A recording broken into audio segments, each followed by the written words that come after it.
What do you think of the tuning? I like this one better. I really do. We use the... Oh. Ah, that's yours! Oh my god! That's yours! Oh my god, look at this. Yes, this is... This is definitely going to... Oh my god, this is going to burn in my house.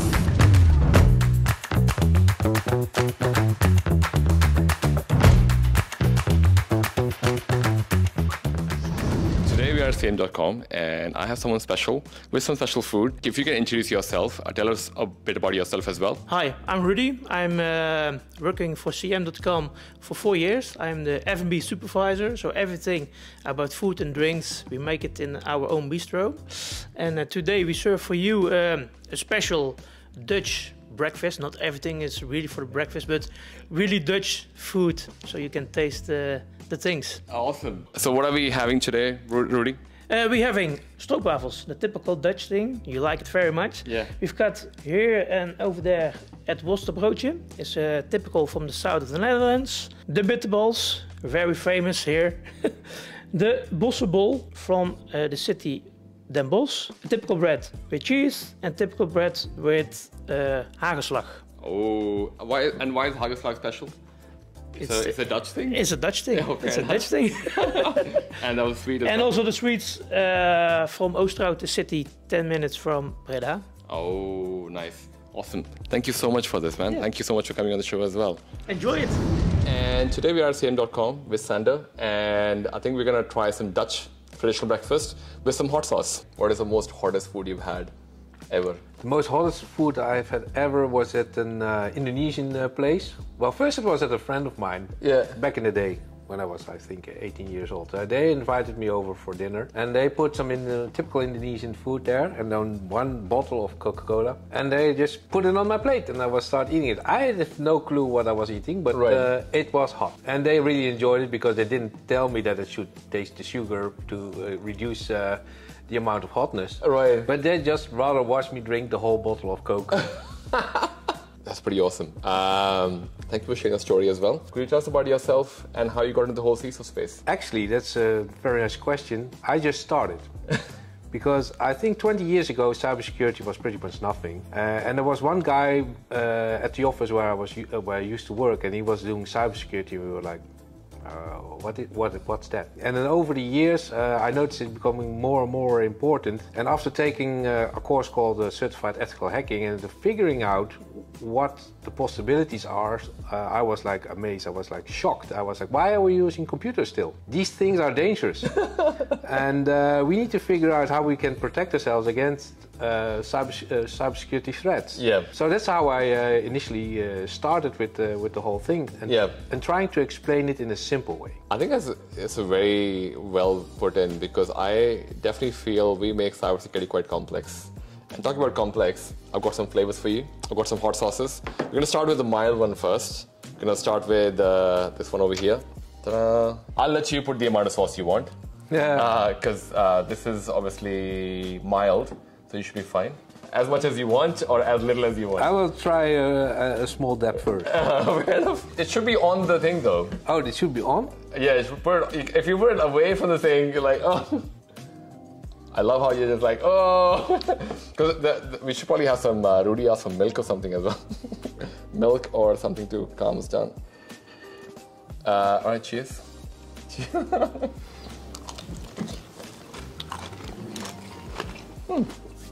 Not bad. Is it hard? No. It's doable. Next question. If you want a CISO, what profession would you have? Well, the profession that I would have had was a police officer. And turns out you already are a police officer as well. That's true. So I got 2 jobs actually, and it's just about helping people. It's in cybersecurity or if it's in the street or something. I like to help people move on or help them against some sort of threat or whatever they're experiencing. Yeah. And I think that's what makes it a good combination. So if a CISO, you want to help people, you want to help your colleagues, you want to help other people and other businesses as well, becoming more aware of cybersecurity threats. Because everybody's working in these silos and keeping things for themselves. Yeah. We need to share, we need to open up, we need to explain to each other, okay, I've noticed this, did you see it as well? Because several years ago, I was talking to somebody and he said, well, we are not experiencing any cyber attacks. And I was like, probably you're not looking. Because if you look like this, you're never going to see these cyber attacks. So you need to know where to look. And if you know where to look, you will Yeah. actually find these attacks happening to you as well. Interesting. Time for my next one. We're going to level it up as well. Try the holy moly. I want to let you put your dab in. Yeah, so it's always very dangerous, this one. So I'll just give a close eye on The amount? what's going to happen. Oh, I just wanted to just suddenly flow completely. So I will just go. Oh, okay, fair enough. Keep it safe. Keep it safe, fair enough. I noticed what you did last time. Wow, okay. Maybe not that much. There you go. That's dab. That dab would do. All right, let's find out. All right, cheers, man.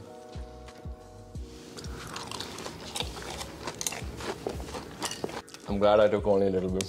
What do you think of the chili? I like this one better. But I can see if we had put a lot of quantity, it can go bad really quickly. But that's the whole thing. If you bite off more than you can chew, then Yeah. What do you tell non-technical people when you meet them for the first time about your profession? How do you, what do you tell them, what do you do for a living? As I said, people make cybersecurity so complex. So I try to make it simple and break it down to things that they can understand. Imagine yourself, you have a house or a bank. You want to keep the confidential stuff inside. You want to have the people that are working inside protected against burglars. Yeah. You also want to prevent data leaking out, so money that's being withdrawn without a reason, for example, or burglars taking away your stuff, or by accident take your mail. So we want to guard the house as good as possible. When you meet a non-technical person, you talk about if I were to meet you at a bar, and I'm just, I don't know, just making a non-technical profession out there, musician. If I tell you I'm a musician, and would you typically say you're a CISO? No, because if you tell the regular people I'm the CISO of CM.com, they're like, what?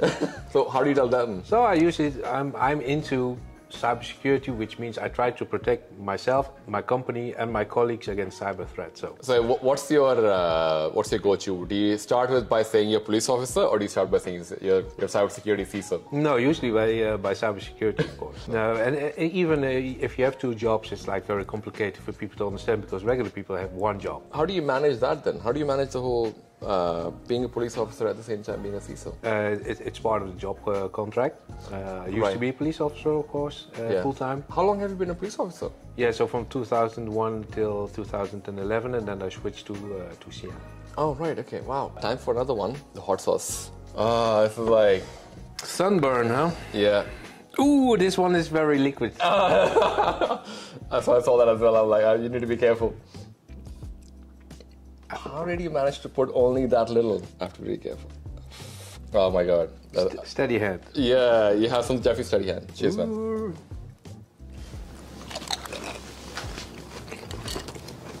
Would you say this is hot sauce? No. This is definitely...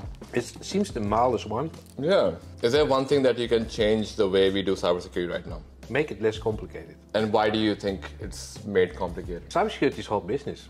You can really make a lot of money into that, and we see that when we sometimes talk to vendors, they make it overcomplicated to sell you more things you don't really need, and charge you a lot of money for it.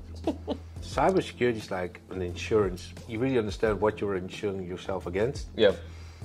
Or if not, then you get your legs pulled, because you overpay for a solution that you may not fully need. Break it down into simple steps. What am I trying to protect? Yeah. And how am I going to do that? And what are the risks that you want to take? For example, if a laptop gets seized or stolen, they're encrypted.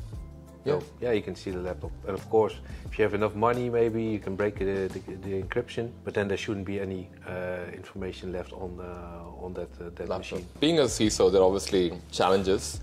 What's the hardest thing about being a CISO? Trying to break down the complicated stuff into simple matter, because for a CISO, they need to translate the risk or the thing that they want to protect into smaller parts, because they need money to buy stuff. To ensure that they can do their job. Right. So the hardest part, what I hear from CISOs, is that they often have an issue obtaining money to do their job. It could be because of their board members not being able to understand exactly what they're trying to achieve. That's right. And why is it doesn't matter? So always, for me, the easiest advice I can give is, okay, this is how we do it. Take from it whatever you want. Is explain it into actual things that happened around you that they could have read in the paper. And then going through that and map that onto your organization. What's the most fun part about being a CISO? You meet people. And have hot sauces. And have hot sauces as well. You meet a lot of people, and You meet like developers, you meet other security professionals. From a security part here, we have a reception desk. You go into the kitchen. You meet pretty much everybody. Security is everywhere, and then it's always good to have your eyes and ears, because as a CISO by yourself, you cannot do everything. So you need the eyes and ears in the field. And I think beyond yourself and beyond your security team as well, because what you said, there might be someone who's not in the security may see something that you want them to report on, at least that you know as well. What is your most favorite, loved cybersecurity framework? It's probably the one that we invented ourselves. So there's like the ISO, you got NIST, you got HIPAA. Every framework needs to be mapped onto the solution. So if you're in health insurance or healthcare, you go for the HIPAA one. You're not here. Well, we do not typically do healthcare. So we got, in European, we got ISO. 27001? 17 and 18. 17, 18, and pretty much more, but from cybersecurity, those are the most relevant. But that doesn't tell people a lot. So we try to reduce the ISO specification into 10 points. So we got the 10 points model, CM squared model. Okay. That we try to introduce to everybody, that you need to adhere to. And the 10 points model is pretty simple. It's 10 points. And these represent the things that you need to take into account when dealing with cybersecurity. It could be as easy as the users. End users should be trained for cybersecurity awareness. So we do the trainings. Then there's the laptops they work with, so you need to protect the laptops. So they need to be encrypted, they need to be patched, they need to be updated. And on the laptops are Outlook, for example, or mail systems. You need to prevent those phishing attacks coming into their laptops.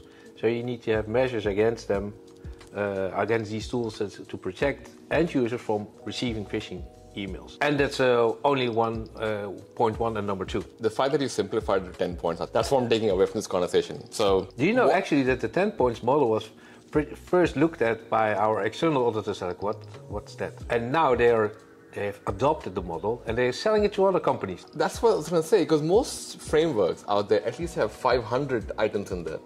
And you've reduced that to 10. Yeah, we have been looking at the most frequent attacks that are happening. Yeah. And then wrote those down, because those are realistic attacks. You cannot do everything. Yep. So look at the things that are going on right now, map them onto your organization to see how you're protected against those attacks. Yeah. And then from a realistic point of view, you should be very well protected. Yep, because the majority of the attacks comes in via end users, machines. That are not patched or updated. And so would these 10 points cover typical attacks only, or are they defenses for attacks? It's the detect and the defense and respond. Wow, you're doing all three just by 10 points? Yeah, by 10 points, but with the 10 points are, of course, they have subcategories as well. Oh yeah, of course, yeah. So for end users, there's like 3 points below that, but it's 10 points highlight and then several. Yeah, but it's easy for someone to just go, it's only 10 points as well. And it's one picture, and the pictures say more than words, so we don't need to explain everything in writing. We just show them the picture, and everybody understands what's meant. Wait, is that publicly available, this one? No. Okay, fair enough. I think you should probably do a talk for it. I think it'll be a pretty good one. We do it in the talk, so we introduce it with top secret, and then we share it on the screen. Oh, time for another hot sauce. This time, we're going for this. We use the... Oh. Ah, that's yours! Oh my god! That's yours! Oh my god, this is not expected. I'm gonna pick this up carefully, so it kind of goes your way. Do you mind cutting that into half? And that's gonna be really interesting. This is already dunk in there. Oh! This is, oh my god, how do I think you need to scoop it out. Yeah. Oh my god, look at this. This is definitely going to... Oh my god, this is gonna burn in my ass. That is gonna be like lava, basically. I'll let you... This is also liquidy, so I'll let you make a dab for it. Maybe you should put it on the inside. Oh yeah. Oh, I love how you steady hand. Oh, I wanna dab myself over here on this side only, because I don't wanna eat that right now. Like, I would not have the rest of the interview. Cheers, man. I think what it's gonna be. Oh. Whoa. This Jamaican punch is definitely up there. I would prefer the Jamaican rum. All right, next question. What's your favorite invention in the modern world? My favorite invention in the modern world would be cars, as long as they are sporty. Oh, yes. All right, before I have the last question, we need to have the honors of giving you the special hot sauce, which I've totally dunked myself into. All right, so this one is from Maids Warung, Indonesian homemade chili hot sauce, which you're gonna try now. I did the unfortunate thing of dunking my entire thing in it. So I'm gonna, I'm like, I don't even know where to start with this. Better than the Jamaican. All right, next question. According to you, what is the spice of life that makes it beautiful? Being able to help other people. Stand up and sunshine and a new day, so you can help other people. All right, so to finish off, we're finishing up with some breakfast. What would you describe this as? I'm gonna pick that so people can see on the screen. CM.com. Yeah, that's a worstenbroodje. Totally, as you said, it is a worstenbroodje. Worstenbroodje. Worstenbroodje. Yeah. Kind of. Oh, like I didn't do a good job. But so what am I expecting here? So this is meat. It's meat inside and then bread on the outside. It's nice. Bit of sugar on top as well. Yeah, that's because of the naming. Yeah, because but would you typically have sugar in this? No, this is just branding. So we're starting off with stroopwafel now. It's yours. I'll take mine. This is like a... Yeah, this authentic Dutch, eh? Mentioned. Oh, authentic Dutch as well. There you go. We even bring these to events. Really? When we go to events, we typically if you go, stroopwafels. If you go to like a, I don't know, would it be like a winter party or a house party? Would you take stroopwafel? For a house party, no. Because for Dutch people, it's typically Dutch. You already have them. Yeah. Oh, yeah. Fair enough. For people that are not from the Netherlands. Yeah. Then you can. And we have dropjes as well, but typically they're not liked by people that are not from the Netherlands. Oh. They taste different. What would that be a meat? No, it's sweet. It's sweet. Yeah, but it can also be like you have sweet, you have soft, you have hard dropjes. All kinds of... I'm going to try that out. So, stroopwafel. And I have a bite of it. This is good, man. That's Bossebol. Bossebol. It's from Den Bosch. Oh, you have yours. Okay. Cream is probably the right way to have it. First, Bossebol.